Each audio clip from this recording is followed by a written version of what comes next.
A relationship is like a dance. It takes two to tango. Want to have healthy and successful relationships filled with passion, fun, and harmony? Hi, and welcome to the Two to Tango Show with Linda Sutton, a podcast that explores how we can improve your relationships with God, yourself, your intimate partners, and the community. Tune in and learn actionable insights and tips you can use to improve your relationships. The battle of the sexes ends here. Join Linda Sutton today and take your relationships to a whole new level while having fun every step of the way. Welcome to the Two to Tango Show on the radio. Yes, we are now the Two to Tango Show on the radio, bringing it fast, furious, passionate, and hot like fire for you and all of your relationships. I am definitely your hostess and doing what I do and what I love doing the most, Linda Sutton, talking to you about your relationship with yourself, your relationship with God, your relationship with your intimate partners, your relationship with family, community, nature, and nations. And tonight I am kicking off the inaugural episode of the Two to Tango Show on the radio with Mr. Brian Evans of Be Unleashed from the YouTube show Brian Evans Unleashed, speaker and author of the Spear Paradigm here on the Two to Tango Show, sharing with us a deep conversation on intimacy with God. Whew, all right, that was a mouthful right there. Yes. Welcome to the show. Thank you so much. It's amazing to be here. Amazing to be here. So good to have you. You have been on the Two to Tango Show, yes, the television show, a number of times as our very, very special guest and resident expert, if you will. Okay, I'll take that. You think relationship with God, you definitely are. Relationship with God, intimacy with God. You have a way and an understanding of relationship with God that I have not seen. So I will definitely give that to you. I'm honored. Thank you so much for that. I appreciate that. Yes, you have a man that talks about being madly, passionately in a relationship with God. It's like, who, what? Oh, what's okay, you talk about God. Okay, let's see. So you are definitely my modern day Rumi. Meet Socrates, because that's what Rumi was known for. So for those who are new and new to the show, the radio show, and even those who might be coming over from the television show, let's talk about your work, Brian Evans, what the mission and vision of Brian Evans Unleashed, Be Unleashed. Yes. This is so exciting. So I actually have a YouTube channel, just like you've been saying. And it is Brian Evans Unleashed, and the mission of the channel is basically to share my story. It's my platform to get my story out, and basically I want to make practical a relationship with God. I want to take the spookiness out of it, you know, the mysticism out of it, and I just want to bring it down to where the rubber meets the road in your everyday life. What is it going to take to win? And I believe that our relationship with the Father, with God, is the secret sauce and the superpower. Oh, see, don't play with me with the superpower. I absolutely love it. Don't start. Yes. It's raining outside. It's thundering. It's late. I'm trying. Yes. Okay, so let's share with them the superpower piece, because you and I definitely know what you mean when you say, I mean, I think it's probably my number one quote of the decade. I think you just kind of wiped everybody else out. Even all my Rumi quotes, that's significant. I'm deep. a big Rumi fan. Yes. But you said something on one of my shows as we were talking about, kind of our connection with God. So I want to make sure that they're with us. Yes. And you said something that I think just was a mic drop moment, just pass out, faint feeling faint kind of moment. And what was that phrase so they can all hear you say it? Yes, God is my superpower. Yes. We had a Wakanda forever moment. It was just like, we was like, Yes. Wakanda forever. And so I whenever you say that, so when you say that God is your superpower, Yes. wow. Yes. What does that mean? Help them to understand what it means when you say that. Yes. For me, it's so significant because there was a period of time where I tried to do life without God. I tried to do life on my own. And it didn't work out good for me. It's just like, how did that work for you? It didn't. Okay. It did not work for me at all. But when I reconnected to him in an authentic way, not just, playing around or staying on the fringes of a relationship with him, but really diving in and just with abandon, really seeking him with my whole heart, that's when I realized that he adds his super to my natural, and that's what gives me that edge that I really can't explain outside of his presence in my life. So he is literally like my superpower. Wow. I love it. I love it too, because that's just a powerful thing to say. It's a powerful thing, number one, just the concept itself Yes. of hearing you say that he adds his super to your natural. Yes. And we talk about DC Comics and Marvel, and Oh, we're just yes. going to have to go look in the archives on that, because there's Yes. something else I want to make sure we talk about today. Absolutely. But I think what's so powerful for me as a woman is to hear a man say that. So let's just talk about that. I don't even know if you can explain what that means. I mean, to hear a man talk about his relationship with God in that way. I mean, and it's so authentic, it's so genuine and so real. Not like when I see in the yes and the yes, and you see in church. I mean, it's real talk. When most people see a relationship, men have a relationship, they usually think of the church or the pastor or the ushers, and so it doesn't necessarily feel as authentic as you might hear David's relationship described. And so what is that, I don't know if you can even tell me, what is that experience like for you to be, as a man, to have that kind of relationship with God is like amazing. Thank you. Yeah, I'm going to try to explain it. Okay. I'm going to give it a try. So I know for lots of men, if not for all men, it's tough being vulnerable. And vulnerability is a cornerstone of intimacy because it requires a level of transparency that most men are not comfortable with. And the reason why most men are not comfortable with transparency is because all of our lives, in most cases, we were taught to be strong and to be hard and to not cry and to just keep moving. In spite of pain, in spite of hurts, in spite of trauma, it wasn't acceptable, and sometimes still is not acceptable to show that vulnerability and to show others that I really am hurting, I really am in pain, and I need help. So for me, traveling that road and that journey, it almost forced me, if I was to survive, to become vulnerable enough to ask for help. Wow. When that happened for me and I saw the healing that came as a result of that, it was almost like eye-opening for me. And I discovered healing comes in exchange for vulnerability. So it's like when I exchange vulnerability, healing comes in its place. Wow. So I actually began to tap into that vulnerability a little bit more. And that's what you mentioned, David. That's what I think he really tapped into.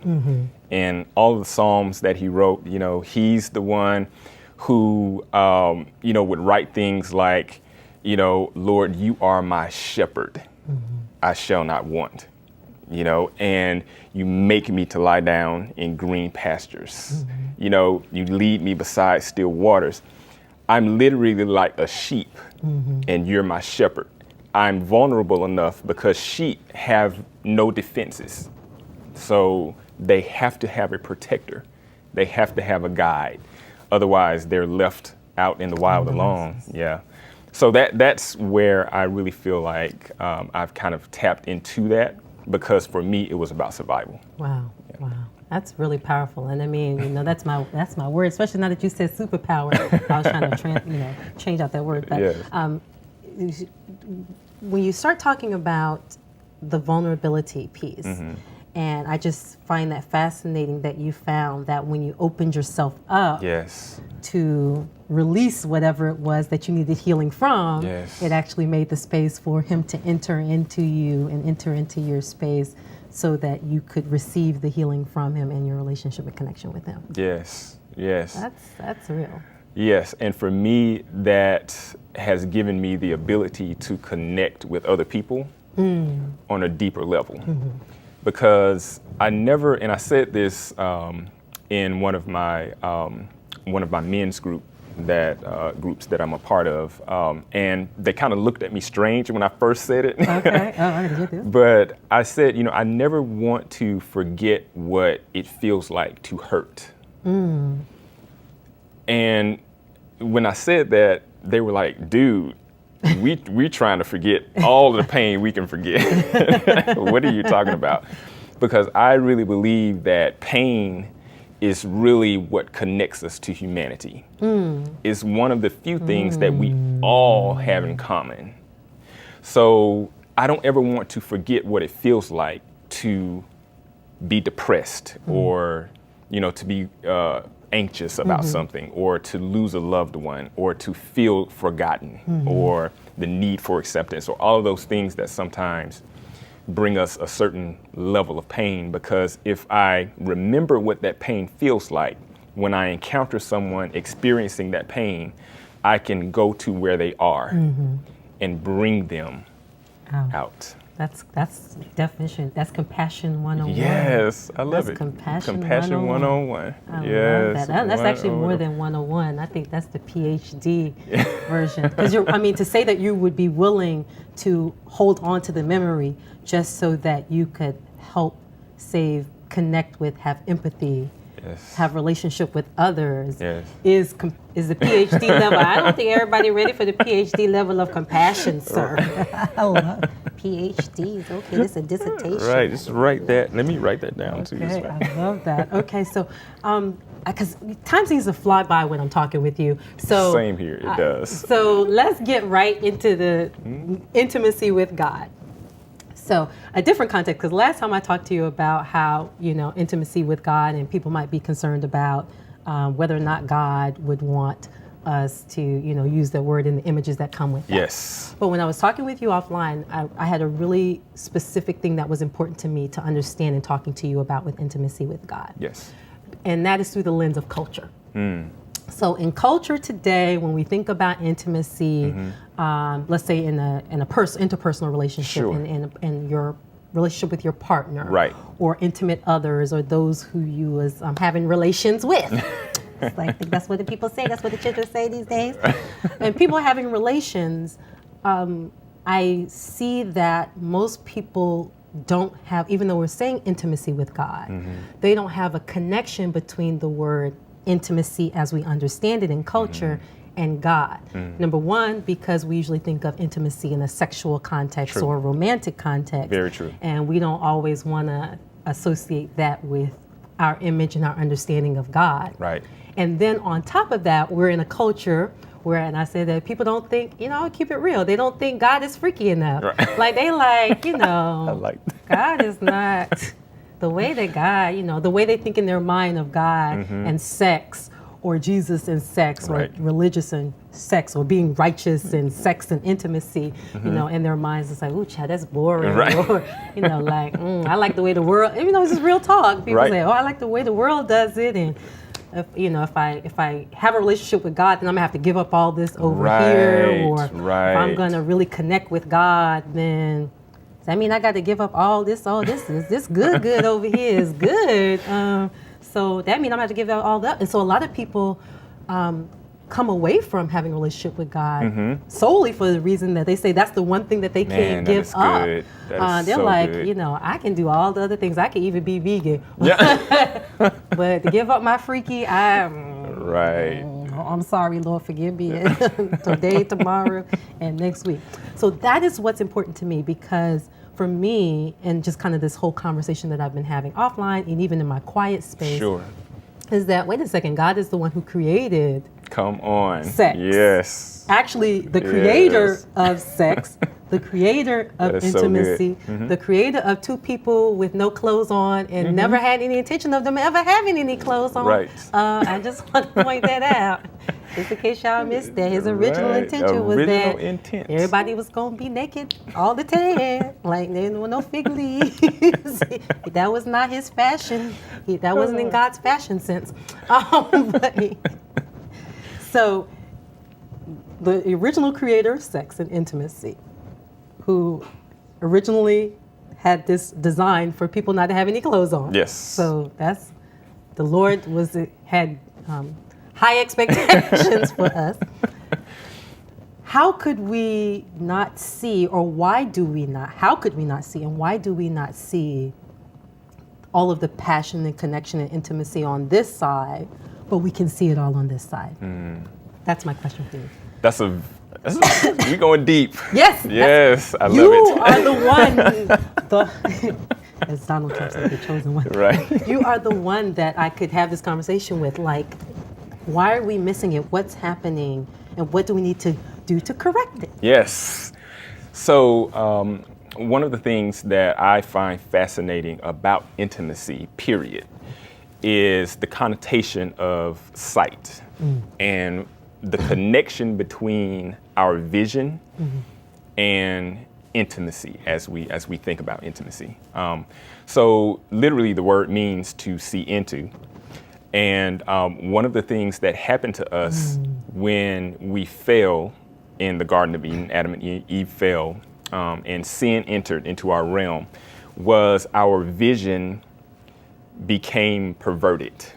And everything that God intended, and you spoke about original intent, everything that God intended, the way that we saw that was perverted or flipped upside down. So when we see from the perspective of intimacy, sex was only a tool used to reinforce intimacy and to perpetuate intimacy. We, in our perverted fallen state, have inverted that, and we put sex before intimacy instead of intimacy before sex. So intimacy actually should, if it's done right, the sex piece of it should be mind-blowing.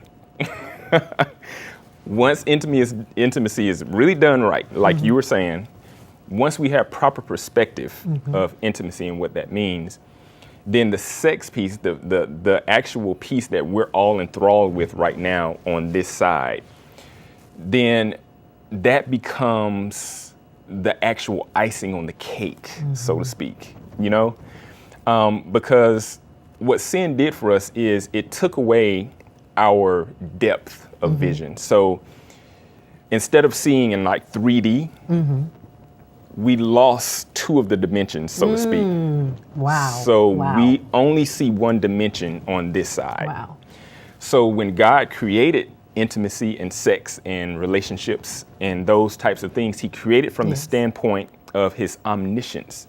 He saw the big picture of what he intended for it to be and what sex should fit into in order for us to be healthy and whole. Because in essence, God really wants us to be whole and healthy, but we've lost the concept of healthy sex because of the perversion that sin brought about in our vision. So God has to come and correct that. But before he corrects that, we have to submit to intimacy with him. And once we submit to intimacy with him, he starts to correct a lot of the vision problems that we have so that we can see people correctly. Okay, sir. Okay, sir. I may not have my notepad out, but I was definitely taking notes on that. You have said so much. I need to just slow down the tape so we can hear every single word of that. Yes.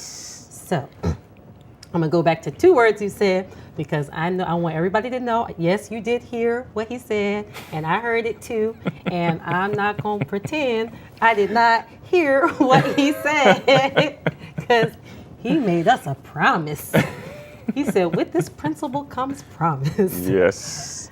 So don't think we didn't hear the mind-blowing part. Mind-blowing. We heard you. We speak English. We speak your English. Yes. Okay. So, but you also started to give out a formula, so I don't want us to lose that, because I think in hearing the mind-blowing part, would make us forget everything else you said. I know everybody, if I wasn't a listening woman, I would have been like, mind-blowing. What did he say? I miss everything else. I miss everything else he said. So let's come back to that.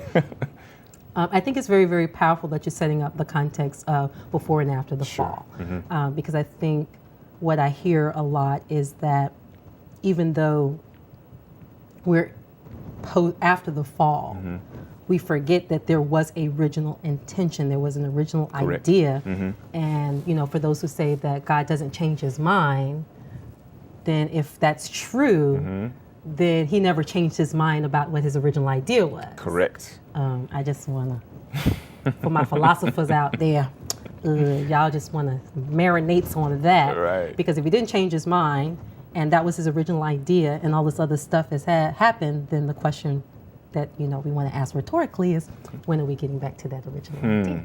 We'll talk about that later.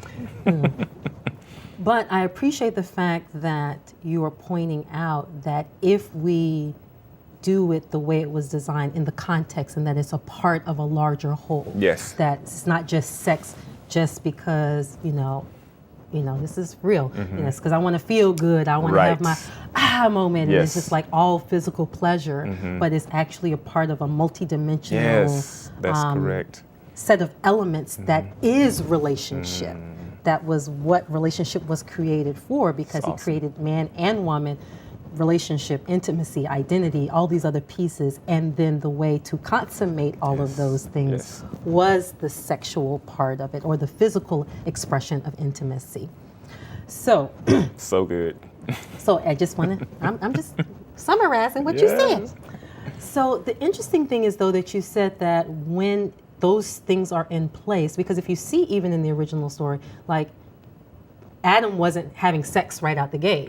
There was no woman. So it was all about Adam and God anyway. Yes. It was all about him giving responsibilities, giving role, building relationship,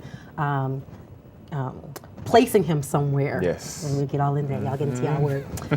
So there wasn't even a woman around in the first phase. Right. So then Adam, his undivided attention was in building relationship with God. So when you point out that in order to get back on track, if you will, that we have to submit back to our relationship with God, and then he will start to realign and reassign and get your vision, get your 2020 vision back so that you can get back on track. I think that is powerful that you're pointing that out, because it gets back to the original order and progression and sequence in the first place. And if we put ourselves back in sequence, then we can get back into the essence of said mind-blowing activities that you brought up. Just for those who are focused on getting to the mind-blowing part, if you do 1 through 7, then you get to 8. Get to 8 through beginnings, mind-blowing. Okay. So let's make that, if we can, if it's possible in this short amount of time, to make that practical. Because I know to a lot of all those who are listening, this sounds really, really good. This sounds good to me. So you mean I can have Jesus and my mind blowing? Like, this is what we've been waiting all our lives for. This is it. You're going to get a lot of people saved. Amen. That's the goal. Yes. What? If you can get help, what to help us with this? I'm going to get down on the floor like there's Paul up in here. Right. I don't know, walking on waters. Yes. Oh, so you said submission. not sure exactly what that means in terms of my audience. It's like, okay, I heard the word submit. Yeah. I don't know, ain't that what women's supposed to do to their husbands? Okay, so we heard the word submission, and then we heard getting back into alignment and relationship with God first, and then allowing Him to get us back in order and bringing our sight back in place so that we can get back to the multidimensional aspect. Walk us through that practically. Practically, yes. What does that look like? What do I do? What are the steps I take? I love it. So let's begin with, I think, the most practical piece of our life is time. Okay. So let's kind of start there as it relates to the way that we spend time. And this is pretty much the full spectrum of our lives that we live out in our seconds, in our minutes, in our days. So as it relates to spending time, the way that any relationship is established on earth between us and other people and between us and God is by investing the time, and we have to begin there. So whatever that looks like for someone, it could be scheduling a specific time every day, and not to get too deep. And a lot of people think, well, prayer, what do I say? And, a lot of people just don't really think prayer is necessary, because of the connotation that the church has given, to prayer. But in essence, prayer is simply the same thing we do with each other as we're communing with each other. Wow. We're just talking. We're just having a conversation, Nice.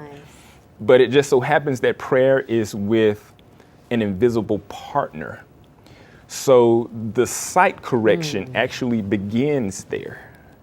Because you cannot see God, you have to actually feel for Him by faith. So let me kind of break that down, because so you have to see. You have to see Him. Yes. To see to Him. see Him. What? You better translate that. Intimacy is just that, and we can actually be talking to a person, and not even see them. Wow. We can be sitting across the table having dinner. How many families, how many couples sit across from each other every day and not see each other? And that's really the cornerstone of intimacy. So from a practical standpoint, you ask, I think it's just as simple as both people desiring the same thing. Bringing into that space between the two people a shared privacy, a shared moment, and then just cherishing that, and using your seconds and minutes to build upon that moment. So I think that's where it starts. One of the things that we Okay, so absolutely. I want to make sure I dive in. grab all of that. Okay, so what I think I just heard you say is that because time is the currency of relationship. Yes. That if you the first step is by investing time in building relationship and conversation and communion and time with God. Yes. And then that will inform also spending and investing time with your intimate partner. Absolutely. But if you do it over here, then you will get a greater sense of what it means to be still and sit. And because if you can have a conversation and really connect deeply with an invisible partner, imagine how much easier it would be to do it with a physical partner. Exactly. Okay. I want to make sure I had that. Okay. On to the next instructions. Yes. Sir? Yes. Yes. Write this in my hand. Right. I need to be ashy. So You're so funny. There's no ash. Yes, writing on the leg. Just I know, like so okay, chalk. So it's not today. Yesterday. Yeah, you good but not today. Anyway. Yeah, so I think from that point, we begin to launch into what it really means to connect to people in a way that is meaningful.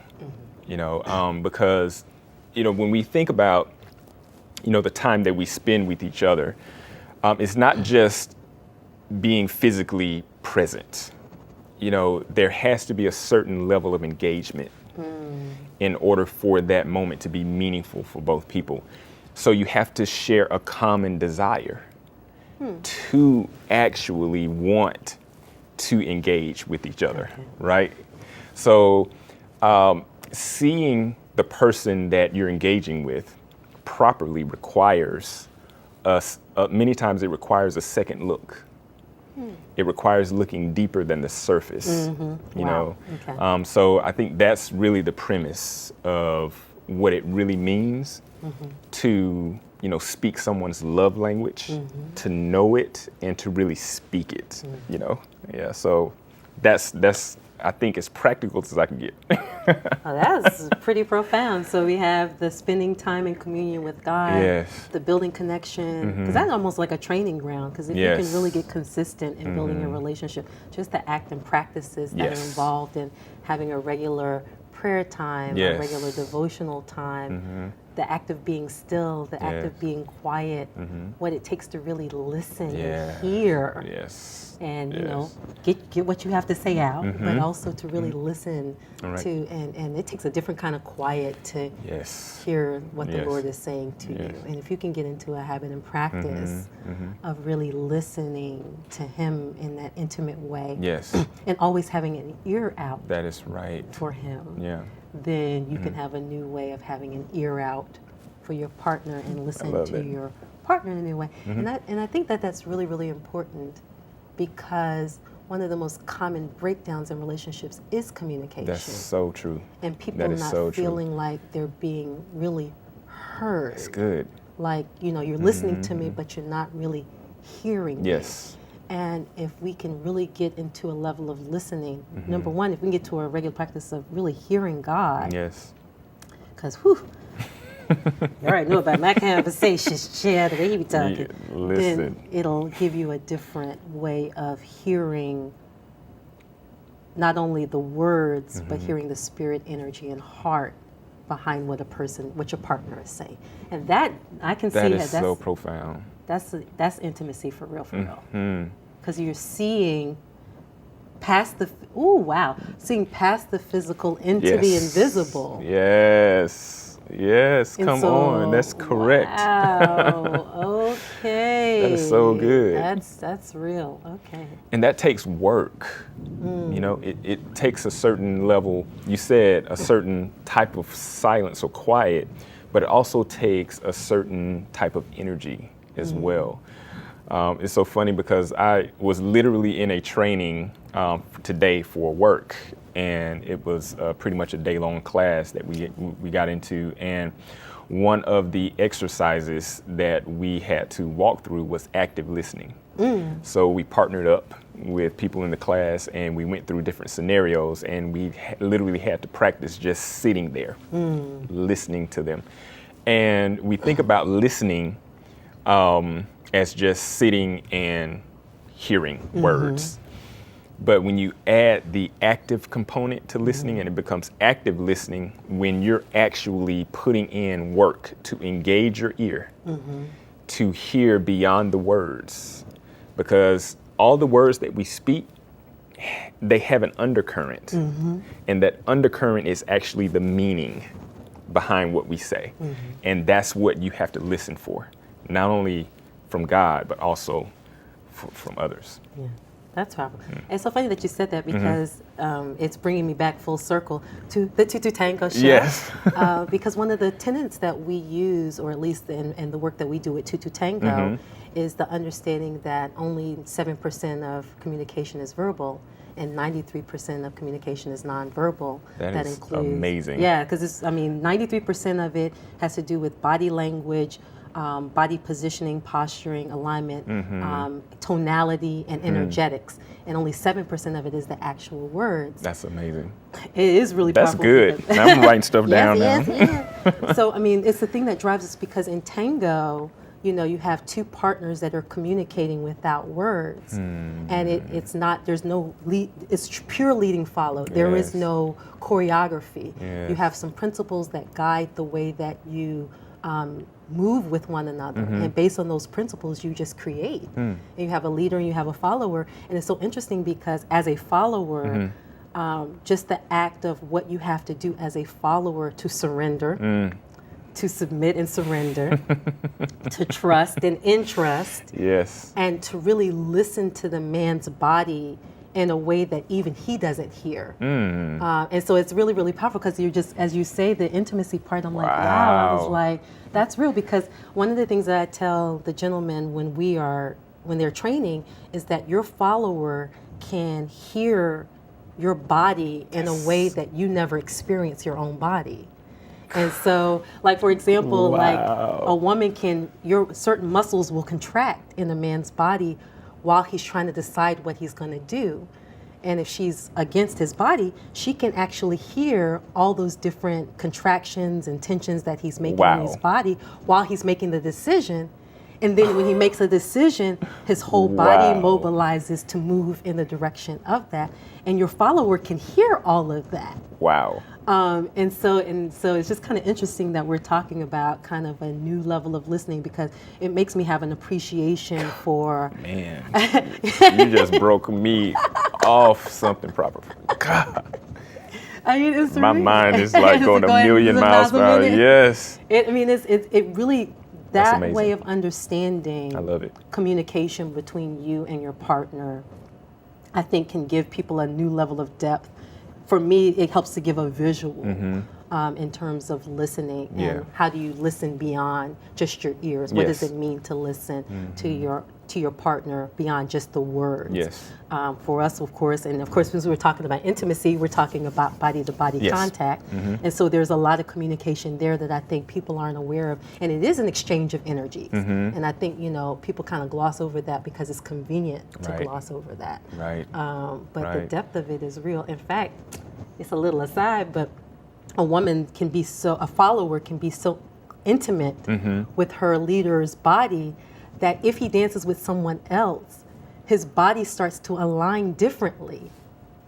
See, you taking me way. I know, I'm sorry. I'm like, well, it's true. This is awesome. No. I'm just going to tell y'all right now. Wow. If you thinking about dancing with somebody else, or you start dancing with somebody else, literally or figuratively, your woman knows because she knows things about how your body moves. That's amazing. You move with her in a certain kind of way. And so when you stop doing those patterns, when those patterns start to change, she notices immediately. Wow. She might not be able to put her finger on it. She's like, wait a second, you don't normally move like that when he's thinking, when he's processing. Like, I know his body. I know how he moves. I know what muscles contract. I know how he adjusts his weight. I know how his breathing changes when he's in the process of certain things. And so when those things start to change and they're no longer aligned with her, she immediately knows.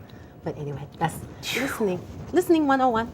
Wow. So you just brought me full circle to that. Yeah, I mean, that's like amazing. That's tango. Yeah. That's what we're doing.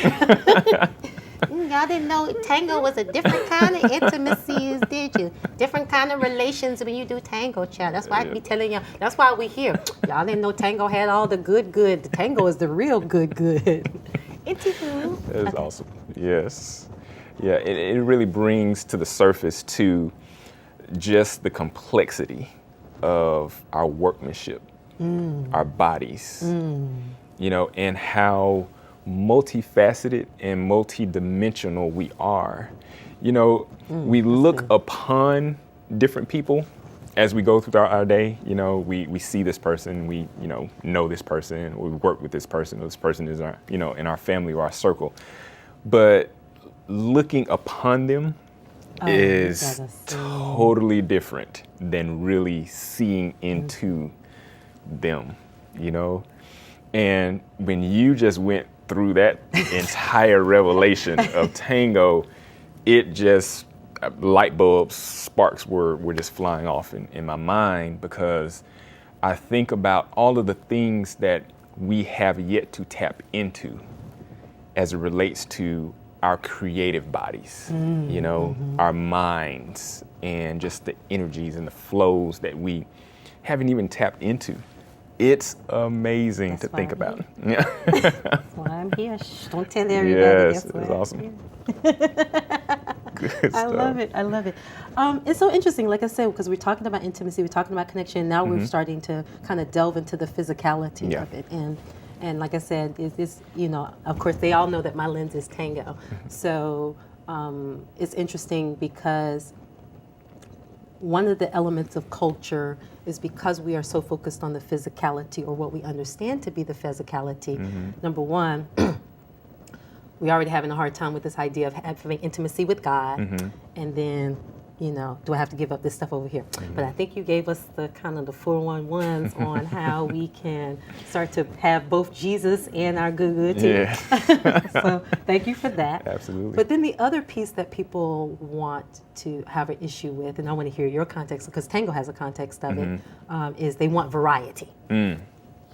So they want to be like busy bees and be all over with Paul and Mary and John and Peter and Saul and Paul and all that. Right. So in that context, because in a previous discussion we talked about access, and to me, having intimacy with God helps you to be able to not only access more in your relationship with Him, but also helps you to get into alignment where you can access, I like to call your ordained partner, not 500 partners. Right. I always remind people that God only gave Adam Eve. He didn't give him a choice. He didn't ask for his opinion nor his input.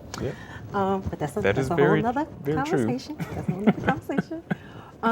But in terms of variety, I'll give you the tango context. The tango context is that a lot of partners who start to, when they're dancing tango with a partner, because once they stumble upon just how complex that interaction is, and how much can be discovered in really understanding your partner at deeper and deeper levels, over time, tango partners or tango dancers go from wanting to dance with everybody to try out all their steps to only wanting to dance with their partner, because there's just a conversation, not only is there a conversation that's unique to them that because they don't experience it with anybody else, they don't want to experience it anymore with it. It's like, you messing up my groove, I don't want to dance with you.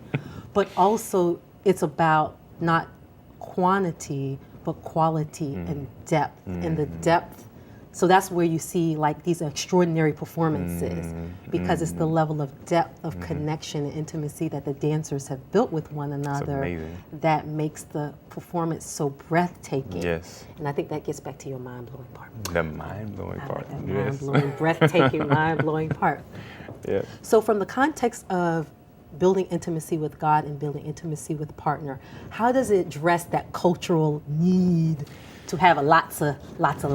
Yeah, this is a sticky one, because, and from the standpoint of culture, like you say, I personally believe that we're so off base with the original intent in so many different areas culturally. So that's a totally different show, totally different segment. Okay, well, we have that one too. Yes, most definitely. But as it relates to intimacy and bringing it back to the oneness of relationship. That was the answer. Right. It's just the oneness, I think, is really the original intent of God, because He is one God. And we look at the Trinity, and I'm going to start here, but I'm going to veer off a little bit. Go ahead, Jack. We're going with you on this one. Yes. And we think three separate gods, but that's not the case. It is literally just one God. But He has, within that Trinity, several manifestations of Himself, So all of the manifestations of God are still God. So in that oneness, we have diversity. And we get confused because it's hard for us to wrap our minds around it, because it's an eternal concept, right? So when God actually created Adam and Eve, the reason why intimacy is so important, and the reason why the concept of vision and seeing is so important, is because when we really find that one person that, like you were saying, we dance with and we tango with, and we begin to learn and know that one person, it's like the taste for all of the other partners kind of begins to fade away. You said it. I'm just repeating what you said. it begins to just right. right. For me, 3 amens. Amen, amen. Right. Amen. So we begin to, our cravings change. So we begin to, instead of craving multiple, various, different people, we begin to crave diversity in the one person. So when God brought Eve to Adam, the reason why he was able to actually say, this is bone of my bone and flesh of my flesh is because when he saw her, the number one benefit of intimacy is not just seeing into the person, but seeing ourselves in the person. So that is the reason why he said, this is now bone of my bone, flesh of my flesh, because I see myself in this person.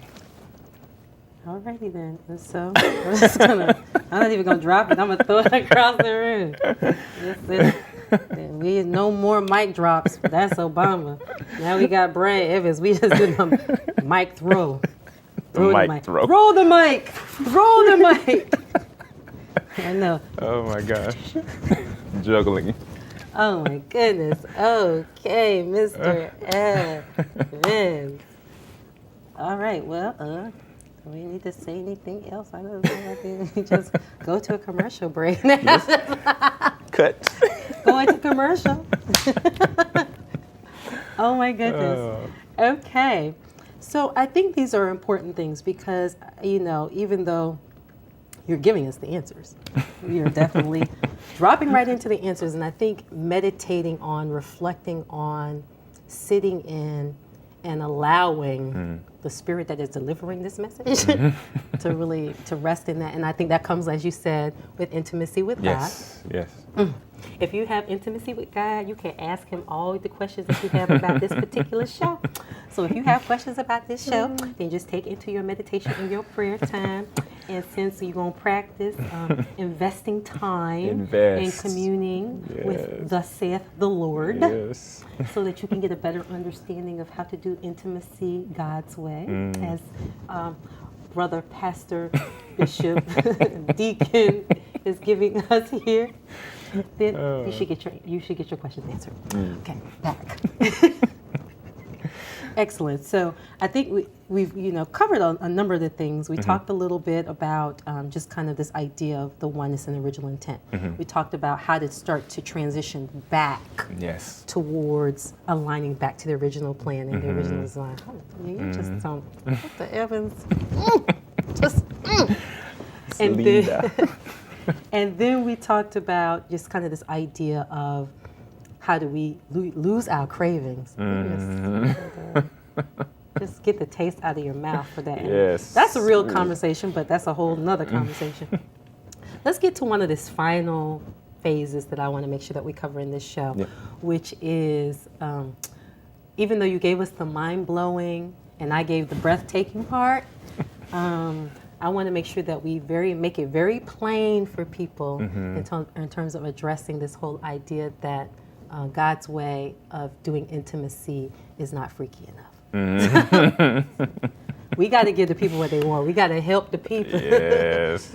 So you and I kind of stumbled upon this conversation around the Song of Solomon because whenever I get into a conversation with people about intimacy and sex and in the context of doing it God's way, and people go like, oh, like whatever. I'm like, child, have you read the Song of Solomon? There's all kinds of sexy, good grown and sexy in your Bible. So let's talk about, we can talk about Song of Solomon, but also how do we address people who are struggling and straddling, if you will, the fence between culture and God's way of doing things, intimacy, sex, connection.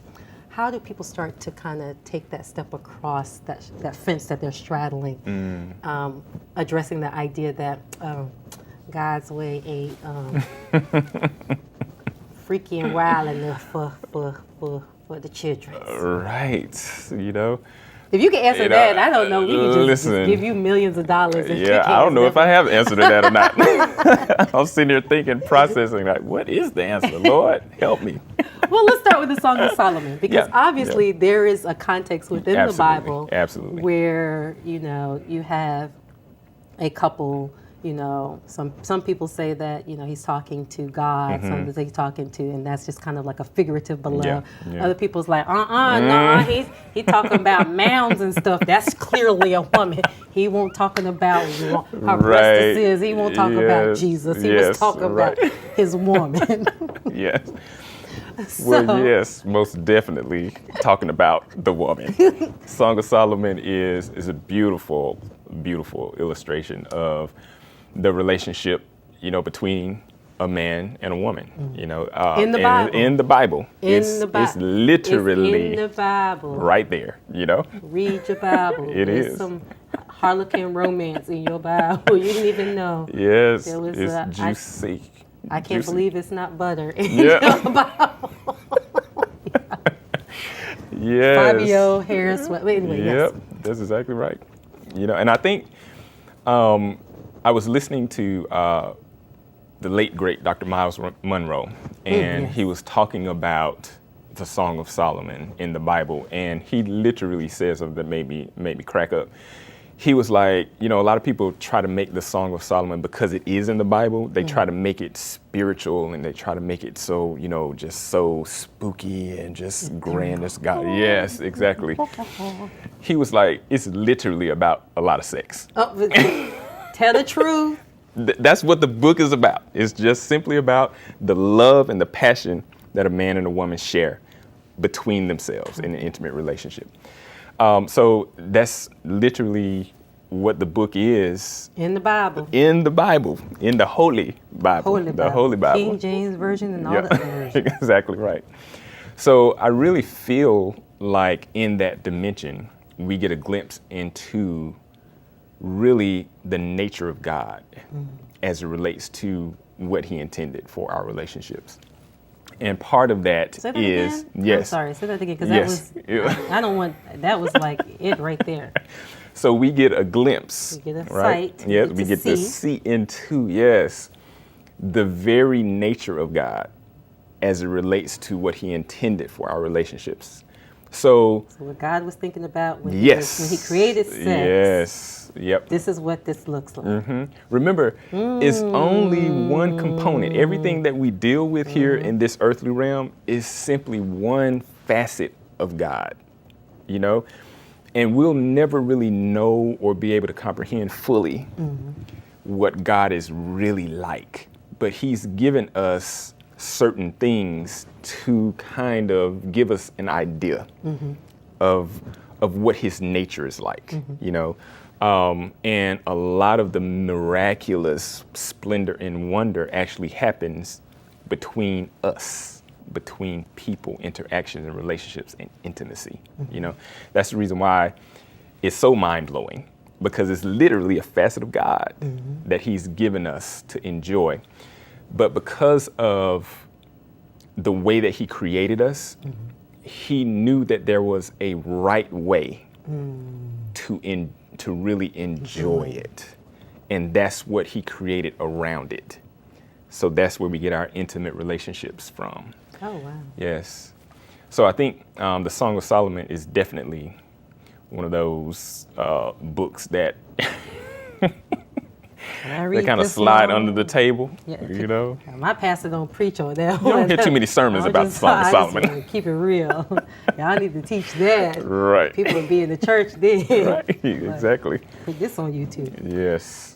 That is really, really powerful. And it's something that you said that once again brought me back to kind of something that you were speaking to in the original, the earlier part of our conversation, which is this idea of when we were talking about relationship and God creating Adam and Eve. Once again, paraphrasing, we start talking about the Trinity, and that the Trinity were manifestations of God. Yes. He said, "Let me make man in our own image." Yes. So man and woman are also awesome. Yes.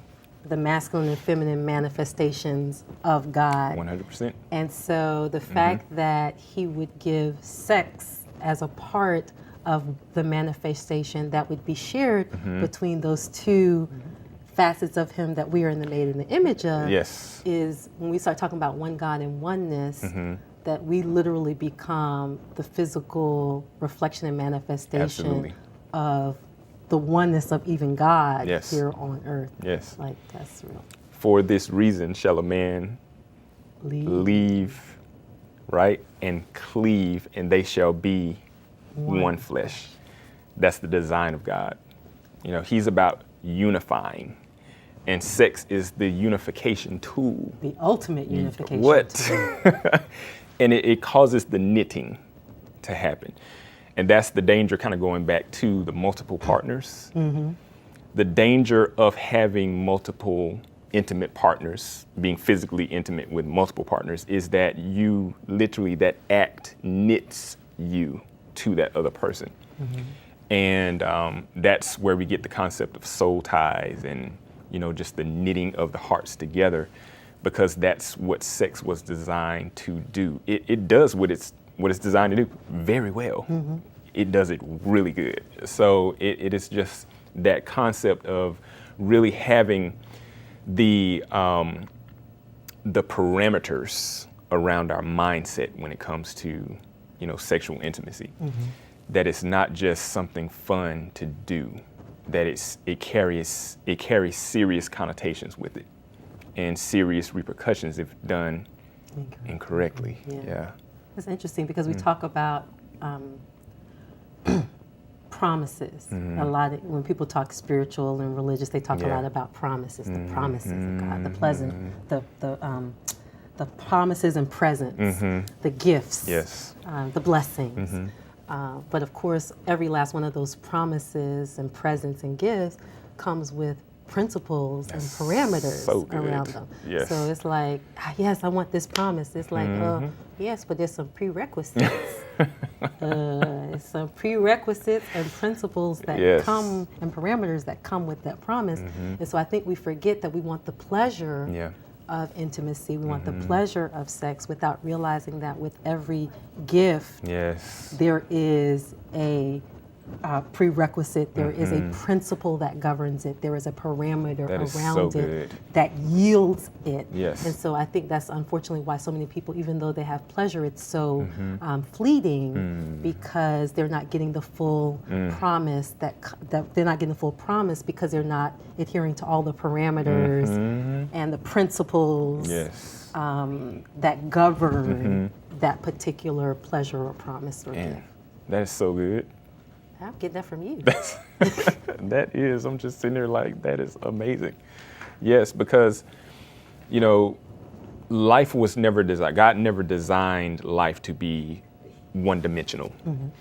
And many times because we take that good thing of pleasure because it feels good and it's, you know, it's medicative, you know, and we take that one dimension and we just go all in. And we want to only experience that, when everything that God has designed is supposed to be in balance, in harmony, right? So everything has kind of like another component that harmonizes with it and balances it. So in Ecclesiastes, it even says something about that in, I think it's chapter 3, to everything there is a time and a season, you know, to every purpose under heaven. So, and it just goes into the counterparts and the balancing the ebbs and the flows, or really we can think of it like intimacy, really, you know? Yeah, exactly. That's the perfect two counterparts. That's right there. Exactly what it is. Awesome. Yes. Excellent. Well, thank you so much. Thank you for this. Thank you. This was extraordinary. So for our audience, we are definitely going to have you back. There is so much more. I would love to come back. But until then, if our audience wants to know how to get in contact with you, how would they get in contact with you? Absolutely. My website is the best way to get in touch with me, brianlevans.com. All right, yes. I'll put that on the bottom. Thank you so much. Yes. Wow, we have been on a deep 50,000 Leagues Under the Sea dive with Brian Evans here of Be Unleashed on intimacy with God and how that sets the stage and is the blueprint for intimacy with our intimate partners. And as we say here on the Tutu Tango Show, it not only takes two to tango, but absolutely it takes two to tango.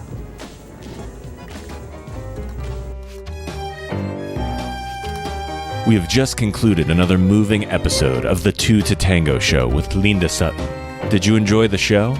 If so, head over to the2totangoshow.com and discover a whole array of resources to help you spice up your relationship in every way. That's tangoshow.com. We would also like to hear from you, so don't forget to leave a review or feedback. Join us again next week for another entertaining and fun episode. Until then,